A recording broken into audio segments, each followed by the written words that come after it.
काफ़ी समय से मैं ये विचार कर रहा था कि आज के समय में भगवान की कृपा शीघ्र प्राप्त क्यों नहीं हो रही। लोग पूजा पाठ बहुत करते हैं, बहुत जप करते हैं, हर प्रकार का प्रयोजन धर्म के नाम पे, आस्था के नाम पे लोग कर रहे हैं, लेकिन लोगों के जीवन में भगवत कृपा, ईश्वर की कृपा क्यों दिख नहीं रही। बहुत कुछ करने के बाद भी भगवान की कृपा व्यक्तियों के जीवन पर क्यों नहीं दिख रही, और जिन पे दिख रही है वो लोग कैसे हैं। भक्ति के 9 प्रकार बताए गए हैं कि भक्ति 9 प्रकार की होती है, यानी नवधा भक्ति।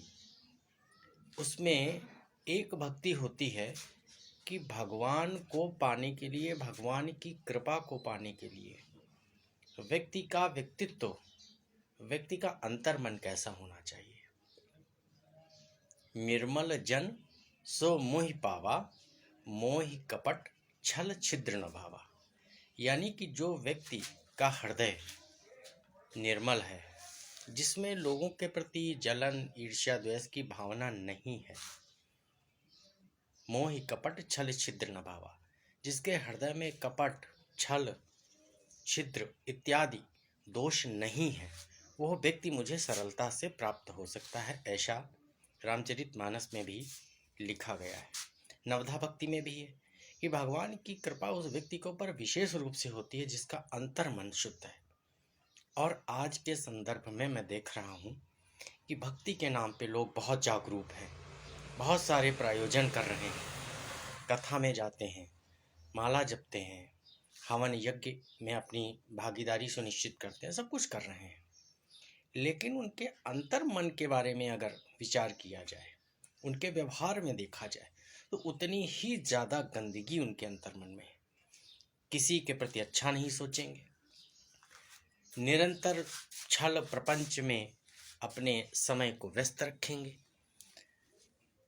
अगर कहीं से भी उनको सुनाई दे दिया कि किसी के जीवन में कुछ अच्छा हो गया है, तो वो खुशी के नहीं बल्कि 2 आंसू दुख के उनके आंखों से गिर जाते हैं। ऐसा व्यक्तित्व, तो आप सोच लीजिए कि ऐसा व्यक्तित्व जिस व्यक्ति का होगा, वो कितनी भी तपस्या करे, भगवान की कृपा, भगवत कृपा उसके जीवन पे होगी नहीं।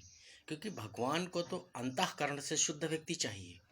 आपका अंतःकरण शुद्ध नहीं है, उसमें इतनी गंदगी है लोगों के प्रति, स्वार्थपरता की भावना इतनी है कि जो कुछ भी हो मेरे लिए ही अच्छा हो, जो भी विकास हो, प्रगति हो, मेरे ही जीवन में या मेरे ही परिवार की हो।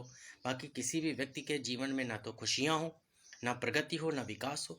ऐसी विचारधारा के लोग कितना भी जप कर लें, कितना भी हवन कर लें, कितने भी मंदिर चले जाएं, उनके जीवन में भगवत कृपा कदापि नहीं हो सकती। ये 100% बात पक्की मान लीजिए।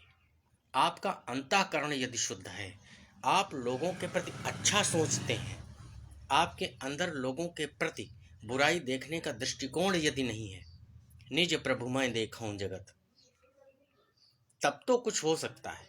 अन्यथा दिन भर माला जपिए, दिन भर राम राम कहिए, दिन भर ग्रंथों का पाठ करिए, विभिन्न मंदिरों में जाइए, तीर्थ स्थान जाइए, हवन यज्ञ करिए, भगवान की कृपा, भगवत प्राप्ति से आप कोसों दूर रहेंगे। उसके लिए सबसे पहले अपने अंतःकरण को आपको शुद्ध करना होगा। आपको अपने अंतर मन के विकारों को मुक्त करना होगा। शुद्ध चेतना, शुद्ध जागृति आपके अंदर उत्पन्न करनी होगी, तभी भगवत की कृपा प्राप्त हो सकती है, और बहुत आसानी से प्राप्त हो सकती है। उसके लिए